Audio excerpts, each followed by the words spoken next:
So welcome, आप सभी का स्वागत है इस क्लास में। चलिए, सबसे पहले आप लोग क्या मुझे ये बता सकते हैं कि आपका साइंस का सिलेबस कितना हुआ है स्कूल में? कौन कौन से चैप्टर की पढ़ाई हुई है, कौन कौन से चैप्टर की नहीं हुई है? जरा जल्दी से कोई बच्चा ये बात बता दे। जीआईसी भवान से कोई भी एक बच्चा ये बता दे कि कौन कौन से चैप्टर आपके स्कूल में हो चुके हैं। Hello sir. ओके, हेलो, क्या नाम है आपका? मेरा नाम सचिन है। ओके सचिन, क्या बात है, बताइए कौन कौन से चैप्टर हुए हैं आपके और कौन कौन से चैप्टर अभी होने बाकी हैं, बता सकते हैं साइंस की बुक में? सर 8 चैप्टर तक हो रखा है। 8 चैप्टर तक, ओके ठीक है। 8 चैप्टर तक यानी कि स्ट्रक्चर एंड फंक्शंस तक हो रखा है ना? जी कैसे पढ़ते हैं आप? इंग्लिश में पढ़ते हैं, हिंदी में पढ़ते हैं? सर इंग्लिश में पढ़ते हैं। समझ में आ जाती है ना इंग्लिश में? कोई दिक्कत तो नहीं है? नहीं है सर। ठीक है, तो इंग्लिश हिंदी दोनों में लिखाएंगे, कुछ कुछ जो मतलब है उनका आपको हिंदी में भी बताएंगे, ठीक है। और इसके अलावा आपने जो ऑनलाइन क्लासेस में आपने साइंस पढ़ी है, जो ऑनलाइन क्लासेस चली है यहाँ से? सर इसमें तो नहीं पढ़ी। अच्छा, नहीं पढ़ी, ओके। सो मैं आपको बता देता हूँ, जो क्लासेस यहाँ की आपकी छूटी हुई है ना, वो आपके ऑनलाइन जो है सारी क्लासेस जो हैं यूट्यूब पर, ठीक है। सो वहां से आप जो है जब आपको समय लगे या फिर आप पुराना सिलेबस कवर अप करना चाहे तो वहां से कर सकते हैं, सब कुछ पढ़ा रखा है वहां पर, ठीक है। जी सर। पीपल कोटी, जीआईसी पीपल कोटी से काफी सारे स्टूडेंट्स जो है हाथ खड़े कर रहे हैं। बताइए, कोई एक जो है अपनी बात रखें, कोई एक स्टूडेंट जो है अपनी बात बताएं। Sir good morning. Very good morning, क्या नाम है आपका? नाम बताइए। सर अंकुश। अंकुश, अंकुश क्या बोल रहे हैं आप? कौन कौन से चैप्टर्स आपके हो चुके हैं, कौन कौन से रह रखे हैं, कुछ बता सकते हैं? सर अभी सेल स्ट्रक्चर पे चल रहे हैं। अच्छा, सेल का चैप्टर चल रहा है अभी, बायोलॉजी का चैप्टर चल रहा है सेल का, ओके। दैट मीन्स कि आपका चैप्टर नंबर 8 चल रहा है अभी, ठीक है। आपका भी सेल का चैप्टर नंबर 8 चल रहा है, ठीक है, गुड। बैठ जाइए Ankush, very good, thank you. Thank you sir. Welcome. चलिए, तो आई थिंक कि हमारा जो है काफी सारे बच्चे ये बता रहे हैं कि चैप्टर नंबर 8 तक जो है पढ़ चुके हैं। और हम लोग डिस्कस अभी कौन सा कर रहे हैं? हम लोग अभी जो कंटिन्यूटी में चल रहे थे, हम लोग फ्रिक्शन को डिस्कस कर रहे हैं, घर्षण को डिस्कस कर रहे हैं, जो कि आपकी बुक का चैप्टर नंबर 12 है। चैप्टर नंबर 12 फ्रिक्शन को डिस्कस कर रहे हैं। तो अभी तो हम इसको ही कंटिन्यू करेंगे, ठीक है, इसी को समझेंगे। और इसमें जो भी आपके चैप्टर में इंपॉर्टेंट बातें हैं, आपके पेपर में पूछी जाती हैं, उनको समझेंगे, ठीक है बच्चों। सो आज की क्लास में आपको क्या सब सीखना है? फ्रिक्शन के बारे में। तो फ्रिक्शन से रिलेटेड कुछ हम इंपॉर्टेंट पॉइंट्स के ऊपर आज की क्लास में चर्चा करेंगे। आप लोग ध्यान से देखना, ध्यान से सुनना। किसी भी बच्चे को अगर कोई डाउट रहता है, बीच में समझ नहीं आता है, तो अपना हैंड रेज करना। सिस्टम में जो है हैंड रेज का ऑप्शन होता है एक, वहां से हैंड रेज करना और हमें पता लग जाएगा कि आपको कोई डाउट है तो हम आपसे बात कर लेंगे, ठीक है। सबको समझ में आ गई ये बात? हाथ खड़े करो। ठीक है, गुड। चलिए हाथ नीचे, स्टार्ट करते हैं आज की क्लास को और चलते हैं स्मार्ट बोर्ड की स्क्रीन की तरफ। चलिए, सो डियर स्टूडेंट्स, आपको जो है एक फोटो दिख रही होगी स्क्रीन पर। स्क्रीन पर एक फोटो दिख रही है, इसको मैं इस साइड रख देता हूं। अब जरा ध्यान से देखिए। अभी जो है कॉपी किताब बिल्कुल बंद रखेंगे। साइंस की क्लास में आपको सीखना है, ठीक है, लिखना नहीं है, सीखना है। तो बस सीखो, जो बात नहीं समझ में आती है उसको पूछो। देखो ये क्या चीज है, इसको मैं अगर आपसे पूछूं तो ये है हथौड़ा, है ना। हथौड़े को हम कहते हैं हैमर। और ये क्या है भाई? ये क्या चीज ठोकने की कोशिश कर रहे हैं? ये है आयरन नेल। ये है आयरन नेल। अब आप में से काफी सारे बच्चों ने ये काम होते हुए देखा होगा। आप में से काफी सारे स्टूडेंट्स ने ये काम होते हुए देखा होगा। A nail is fixed in the wall due to friction. एक कील को जब दीवार में ठोका जाता है तो वहां पर क्या चीज, किस चीज की वजह से ठोका जाता है? देखो इसको मैं हाईलाइट कर रहा हूं पॉइंट को, किसकी वजह से ठोका जाता है? वो है फ्रिक्शन। यानी कि घर्षण वो चीज है जिसकी वजह से हम किसी वस्तु को, हम किसी कील को दीवार में ठोकते हैं। ये समझ में आ गया? हाथ खड़े करो, इतनी बात समझ में आ गई? हाथ खड़े करो, ठीक है। हाथ नीचे, बस समझते जाना। अभी जो लिखने का काम होगा मैं लिखवा दूंगा। हाथ नीचे, जब लिखने की बारी आएगी मैं बता दूंगा आपको कि कब लिखना है। अब इसको देखो, अब इसको देखो, ये क्या है? ये किसी बच्चे के जूते हैं, किसी बच्चे के क्या हैं? शूज हैं। अब ये शूज देखो, शूज देख रहे हैं मुझे? यहां से देखो, यहां से कैसे दिख रहे हैं मुझे? फटे हुए दिख रहे हैं। यहां से मुझे कैसे दिख रहे हैं? फटे हुए दिख रहे हैं। है ना। तो शूज जो है, शूज के क्या बोलते हैं, सोल्स, इनको क्या बोलते हैं, शूज के तलवे, तलवे को हम इंग्लिश में क्या बोलते हैं, सोल्स, ठीक है। तो soles of shoes wear out, wear out का मतलब होता है फटना, ठीक है। तो दैट मीन्स कि जो हमारे जूते हैं, हमारे जूतों के जो सोल है, जो तलवे हैं, वो फट जाते हैं। वो किस कारण फटते हैं, यहां भी क्या लिखा हुआ है, फ्रिक्शन, है ना, यहां भी क्या लिखा हुआ भाई, फ्रिक्शन। चलिए ये भी समझ में आ गया होगा, आगे समझते हैं और आगे और समझते हैं। ये देखो, ये एक स्टूडेंट है, ये एक स्टूडेंट है, ठीक है। और ये क्या करने का काम कर रहे हैं, ये अपने, जैसे आजकल सर्दियां हो रही है ना, आजकल क्या हो रही है, ठंड हो रही है, आपके उधर भी ठंड हो रही होगी, यहां भी बहुत ज्यादा ठंडा हो रहा है। तो आप लोग क्या करते हो, अपने हाथों को गर्म करने के लिए ऐसे रगड़ते हो, है ना, ऐसे रब करते हो। तो रबिंग मतलब अपने हाथों को रगड़ना, rubbing of your palm make you feel warm, मतलब कि आपको क्या होता है, आपको उससे गर्मी का एहसास होता है। कब, जब आप अपने हाथों को रगड़ते हो। क्या ये जो तीनों बातें बताई हैं वो आपकी समझ में आ गई। इसमें किसी को ऐसा तो नहीं लग रहा कि हमारे साथ तो ये होता नहीं है, सबके साथ होता है ना, ये हाथ खड़े करके बताओ जरा, ये किस किस के साथ होता है, कौन कौन पहचानता है इन चीजों को, ठीक है, वेरी गुड। अब हमको यहीं से समझना है फ्रिक्शन क्या होता है, यानी कि घर्षण क्या होता है। तो घर्षण जो है, घर्षण की वजह से हम क्या करते हैं, घर्षण की वजह से हम जो है किसी कील को दीवार में ठोक सकते हैं, ठीक है। घर्षण की वजह से जो हमारे शूज हैं उनके जो है सोल जो होते हैं वो फट जाते हैं, उनके सोल जो है वो फट जाते हैं। आपने ये भी देखा होगा कि जो आप एक बहुत बड़ा सा बॉक्स आपके पास होता है, क्या होता है, एक बड़ा सा बक्सा। अब इस बक्से को अगर आपको धकेलना होगा तो आप इधर से बहुत ज्यादा इसमें जोर लगाते हैं, है ना, बहुत ज्यादा इसमें फोर्स लगाते हैं, तब जाकर के ये डब्बा जो है, ये बॉक्स जो है एक जगह से दूसरी जगह खिसकता हुआ चला जाता है। तो दैट मीन्स कि घर्षण की वजह से हमें क्या होता है, घर्षण की वजह से कोई कील जो है वो दीवार में ठुक जाती। अब लिखेंगे, अब लिखने का काम अब है, फटाफट से अपनी कॉपी निकालिए, इन पॉइंट्स को लिखिए। घर्षण की वजह से क्या होता है, लिखो लिखो, ड्यू टू फ्रिक्शन, घर्षण के कारण, ड्यू टू फ्रिक्शन, घर्षण के कारण। नंबर 1, घर्षण के कारण हम क्या कर सकते हैं, अ nail is fixed on the wall, एक कील को दीवार में ठोक सकते हैं, ठीक है।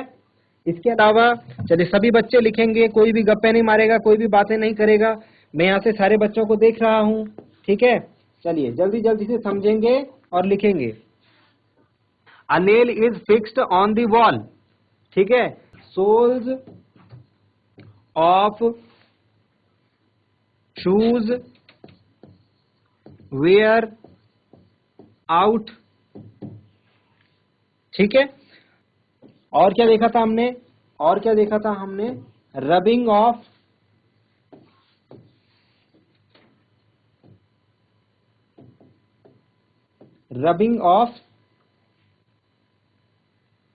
your palms make you feel warmer,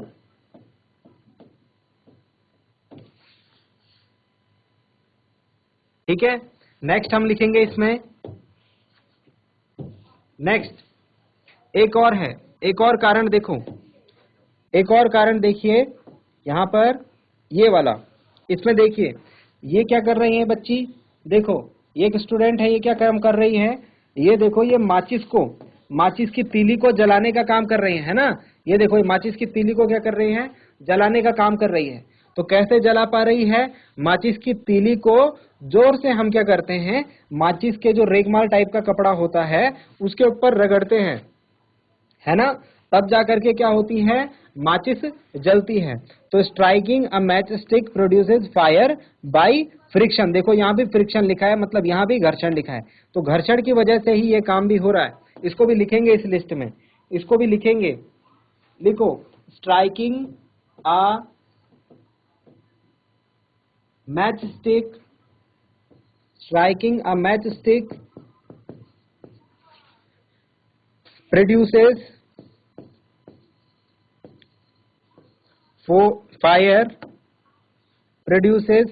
fire by friction। क्या मतलब हुआ इसका? इसका मतलब ये हुआ कि हमको अगर माचिस की तीली को जलाना है, उसमें आग लगानी है, तो हमको क्या करना पड़ेगा? उसको जोर से माचिस के ऊपर हिट करना पड़ेगा, स्ट्राइक करना पड़ेगा। ठीक है, ये चारों पॉइंट्स लिख लिए सबने। तो इसीलिए जो है हम क्या देखते हैं? फ्रिक्शन को अपनी डेली लाइफ में देखते हैं। फ्रिक्शन को क्या करते हैं? अपनी डेली लाइफ में देखते हैं। अब आपसे पूछेंगे कि फ्रिक्शन क्या होता है। आपके दिमाग में ये क्वेश्चन आ रहा होगा कि फ्रिक्शन क्या होता है। तो मैं आपसे 2-3 क्वेश्चन पूछूंगा, ठीक है? अगर आपका उत्तर हाँ होगा, तो आपको हाथ उठाना है। ठीक है, गुड। चलिए, रेडी हैं आप लोग? अब मैं आपसे क्वेश्चन नंबर 1 पूछता हूं।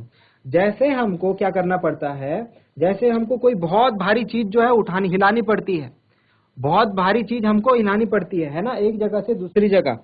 ठीक है, जैसे हमारा जो है बक्सा है ना, आपके घर में कोई कपड़ों का बक्सा होगा, उसको आपको हिलाना पड़ता है। तो आपसे क्वेश्चन ये है कि क्या वो आसानी से हिल जाता है, या फिर उसे हिलाने के लिए बहुत मेहनत करनी पड़ती है? उसे हिलाने के लिए बहुत मेहनत करनी पड़ती है ना, हाँ या ना? उसे हिलाने के लिए बहुत मेहनत करनी पड़ती है, हाँ। ठीक है, गुड। हाथ नीचे। ठीक है। अब अगर एक और काम आपसे बताएं, कि अगर आप जो है चल रहे हैं रास्ते में, और रास्ते में चलते चलते आपके पैर के नीचे जो है केले का छिलका आ जाए। किसका छिलका आ जाए? केले का छिलका आ जाए। तो उस पे फिसल करके आप क्या हो जाओगे? गिर जाओगे ना, हाँ या ना? ठीक है, गुड। हाँ, हाथ नीचे। अब देखो, दोनों क्वेश्चन का आंसर आपका क्या था? हाँ था। तो देखो, दोनों ही केसेस में क्या हुआ है कि एक जगह जो है आपके पैर के नीचे केले का छिलका आने से आप जो है फिसल कर गिरे, और एक जगह आपने क्या देखा कि किसी भारी सामान को आपको हिलाने में जो है मुश्किल हुई। ऐसा क्यों हुआ? ऐसा इसलिए हुआ क्योंकि आपका जब पैर केले के छिलके पर पड़ा था, वहां पर क्या हुआ था? वहां पर आपके पैर के अगर केले के छिलके के अलावा हम एक और एग्जांपल लेते, चलो इसका आंसर बताओ, हाँ नहीं या ना में बताना। ठीक है, अगर आप जो है किसी गीले सरफेस पर चल रहे हो, गीली सतह पर, है ना, गीला है और चिकना है, स्मूथ है एकदम, और गीला उर्क है, तो आप वहां पर फिसल जाओगे ना, हाँ या ना? ठीक है। और अगर वो जैसे आप सड़क पर चल रहे हो, कैसे सड़क पर चल रहे हो, सड़क का सरफेस क्या होते हैं? सड़क की सतह क्या होती है? खुरदुरी होती है। तो क्या आप वहां पर गिर जाओगे चलते चलते? फिसलने से तो नहीं गिरोगे ना?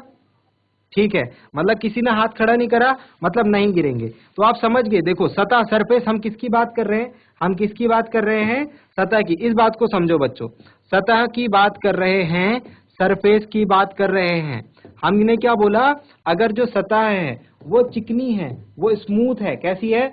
स्मूथ है, और स्मूथ है, तो हम क्या हो रहे हैं? उसके ऊपर गिर जा रहे हैं। लेकिन अगर वो रफ है, रफ मतलब खुरदुरी है, तो हम जो है उस पर आसानी से चल पा रहे हैं। ठीक है, इसके अलावा हमने क्या बात समझी? हमने ये बात समझी कि अगर कोई बक्सा होगा, उसको अगर हमको हिलाना होगा, तो कहां पर हिलाना हमको आसान होगा? वो खुरदुरी जगह पर होगा या चिकनी जगह पर होगा? जरा बताओ। कोई एक भारी सा बक्सा रखा हुआ है हमने, और उसके नीचे जो है जमीन जो है, अगर वो स्मूथ होगी तो तब हमको उसको हिलाने में आसानी होगी, या फिर जब वो खुरदुरी होगी तब हमको उसको हिलाने में आसानी होगी? जरा बताओ, कौन बच्चा बताएगा इस क्वेश्चन का आंसर? पीपल कोटी से, जीआईसी पीपल कोटी से हाथ खड़ा हो रहा है, बताइए बच्चे। जी, स्मूथ सतह पर। स्मूथ सतह पर, वेरी गुड। बैठ जाइए।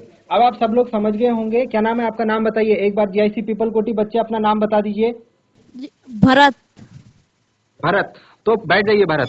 तो भरत ने आंसर दिया है फ्रॉम जीआईसी पीपल कोटी, और उन्होंने ये बात बताई है हमें कि जब हम क्या करेंगे, जब हम किसी स्मूथ सरफेस पर किसी ऑब्जेक्ट को हिलाना होगा, हमको उसको एक जगह से दूसरी जगह हिलाना होगा, तो हमको आसानी रहेगी। कहां पर? जब वो किसी स्मूथ सरफेस पर रहेगा। इतनी बात अगर आप समझ गए, इतनी चीज अगर आप समझ गए, तो आपको फ्रिक्शन समझ में आ गया। तो अब हमको जो है फ्रिक्शन की पूरी कहानी समझ में आ गई है, फ्रिक्शन पूरा हमको पकड़ में आ गया है। तो क्या लिखेंगे फ्रिक्शन में? फ्रिक्शन में हम ये लिखेंगे देखो देखो, इट, लिखो मेरे साथ, लिखो, it depends on the smoothness of the surface. It depends on the smoothness of the surface.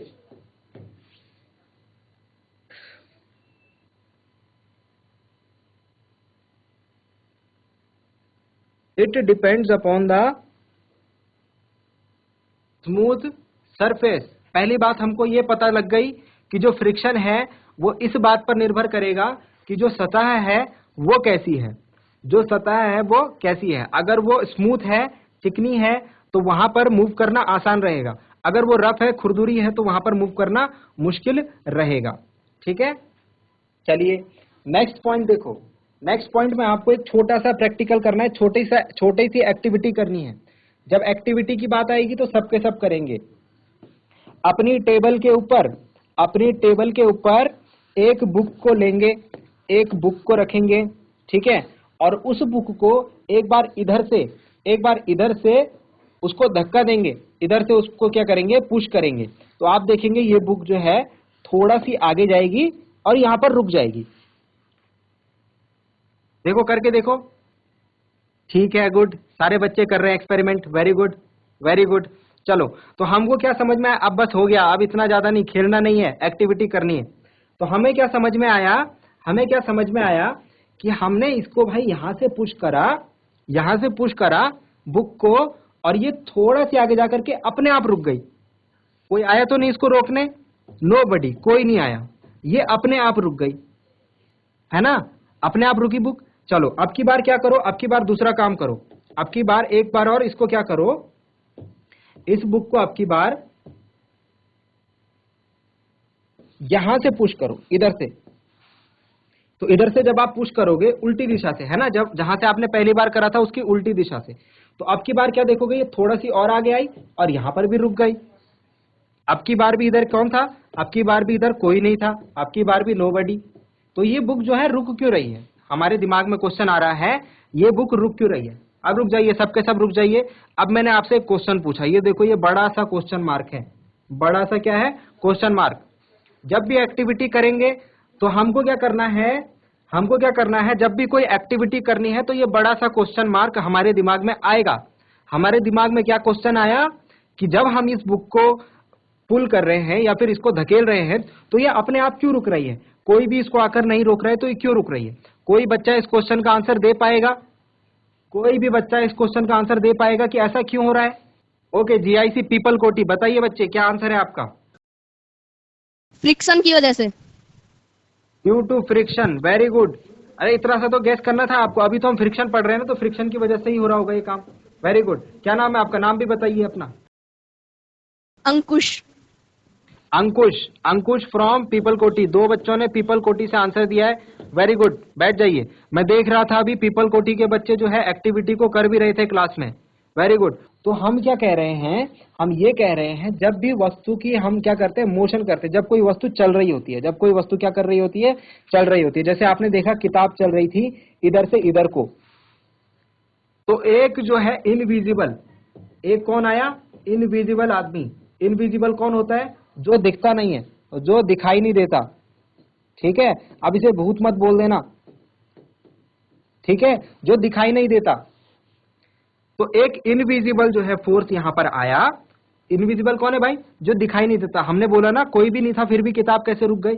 तो एक इनविजिबल फोर्स आ करके इसके अपोजिट डायरेक्शन में, यहां से ऐसे, जैसे आपने इधर से इधर को बुक को खिसकाया, आपने इधर से इधर को बुक को खिसकाया, वो आया और उसने उसके अपोजिट डायरेक्शन में बुक को खिसकाने का काम करा, जिसके फलस्वरूप क्या हो गई, आपकी बुक रुक गई। अब की बार क्या करा, आपने कहा एक बार मैं इधर से बुक को खिसकाता हूं, तो अब की बार वो फोर्स जो है, वो इनविजिबल फोर्स जो है, जो दिखाई नहीं दे रहा है, वो इधर से आ गया।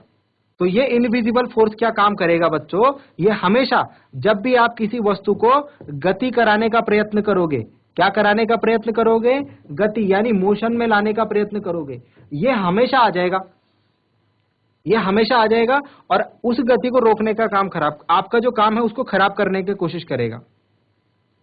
जानते हो इसका नाम क्या है? जानते हो इसका नाम क्या है? इस इनविजिबल फोर्स का नाम क्या है? इस इनविजिबल फोर्स का नाम है फ्रिक्शन। इस इनविजिबल फोर्स का नाम क्या है भाई?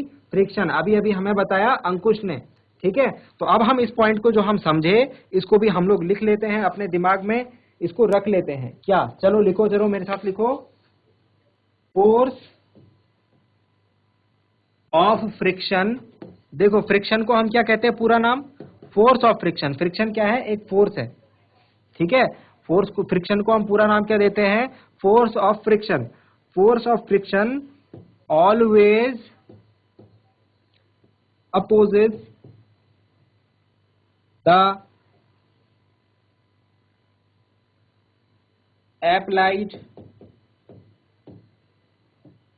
फोर्स, ठीक है। घर्षण का बल जो हमेशा क्या काम करता है? आरोपित बल को विरोध करता है उसका, ठीक है। जैसे आपको सुबह में उठाया जाता है ना, आपको सुबह में मम्मी उठाती है, मम्मी बोलती है जल्दी उठ जाओ पढ़ाई कर लो, तो आप क्या करते हो? आप अपोज करते हो, विरोध करते हो, बोलते हो नहीं नहीं मैं 10 मिनट और सोऊंगा, ठीक है। फिर मम्मी और बल लगाती है आपसे, मम्मी क्या है? Applied force. तो मम्मी आप पे और बल लगा रही है कि उठो उठो, आप फिर और अपोज करते हो, नहीं नहीं मैं नहीं उठूंगा। लेकिन एक बार मम्मी आप पे इतना फोर्स लगा देती है कि आपको उठना ही पड़ता है। मम्मी क्या करती है? पापा को बता देती है, अब जो फोर्स है वो बढ़ गया है ना, तो अब आपको उठना ही पड़ता है। तो मतलब इससे हमको क्या पता चला? इससे हमको ये पता चला कि फोर्स ऑफ फ्रिक्शन चाहे जितना ही अपोज कर ले, जितना ही रोकने का काम कर ले इस किताब को ऐसे खिसकने से, अगर आप इधर से ज्यादा फोर्स लगा दोगे, ये कम है, और इससे ज्यादा आप इधर से फोर्स लगा दोगे, इससे ज्यादा जोर से धकेल दोगे, तो ये बुक जो है चलने लगेगी। तब ये किसी की नहीं सुनेगी, तब ये किसी फ्रिक्शन की नहीं सुनेगी। चलिए, तो जो बातें आपको लिखाई हैं, ये बातें आपके दिमाग में रहनी चाहिए। कितने सारे बच्चों को यहाँ पर जो पॉइंट्स लिखाए गए हैं वो समझ में आ गए हैं पूरी तरीके से? हाथ खड़े करके बताएं, कितने बच्चों को जो यहाँ पर बातें लिखाई गई हैं वो अच्छे तरीके से समझ में आ गई हैं? Good, very good. हाथ नीचे करो। तो क्वेश्चन है हमारे पास, क्वेश्चन है हमारे पास, देखो, डेली लाइफ सिग्निफिकेंस, या फिर ऐसे लिख लो, फ्रिक्शन इन डेली लाइफ। चलो, क्या लिखा है मैंने पहले समझा देता हूं। मैंने लिखा है घर्षण हमारे दैनिक जीवन में हमको कहां देखने को मिलता है, फ्रिक्शन हमारे डेली लाइफ में हमको देखने को कहां मिलता है। अब मैं इसके आंसर भी बता देता हूं। मैंने जो स्टार्टिंग में लिखाए थे ना, स्टार्टिंग में लिखाए थे 4-5 केस, वो इसके आंसर है। हमारा जो है आज का काम पूरा हो गया है। अब मैं आपको होमवर्क दे रहा हूं, ठीक है। एक होमवर्क दे रहा हूं। ये जो क्वेश्चन था ना, ये जो क्वेश्चन था, इसको लिखो, सबके सब अपनी कॉपी में लिखो होमवर्क, इसको लिखो। किसी को अगर समझ में नहीं आ रहा है तो हिंदी में भी लिख रहा हूं, हिंदी में भी लिख रहा हूं। हिंदी में फ्रिक्शन को कहते हैं घर्षण। घर्षण के दैनिक जीवन में कोई 3 उदाहरण हर एक बच्चा लिख कर के लाएगा और कोई भी नकल नहीं करेगा एक दूसरे से। आपके लिए जो छूट है वो ये है कि आप अपने बड़े भाइयों से पूछ सकते हो, ठीक है, लेकिन आपको पता होना चाहिए कि वो क्यों उदाहरण है। समझ में आ गया? सबके सब इस होमवर्क को जरूर लिखो। सो चलिए, कितने बच्चों को आज की क्लास पढ़ने में मजा आया? जरा हाथ खड़े करके बताना, कितने बच्चों को आज की क्लास पढ़ने में मजा आया? Good, very good. कल कितने बच्चे क्लास में आएंगे? दोबारा से हाथ खड़े करके बताओ, कल कौन कौन आएगा क्लास में? ठीक है, गुड। होमवर्क करके लाना। अगली क्लास में मिलते हैं ऐसे ही एक नए और इंटरेस्टिंग टॉपिक के साथ। क्लास से जुड़ने के लिए आप सभी का बहुत बहुत धन्यवाद। Thank you very much and have a nice day.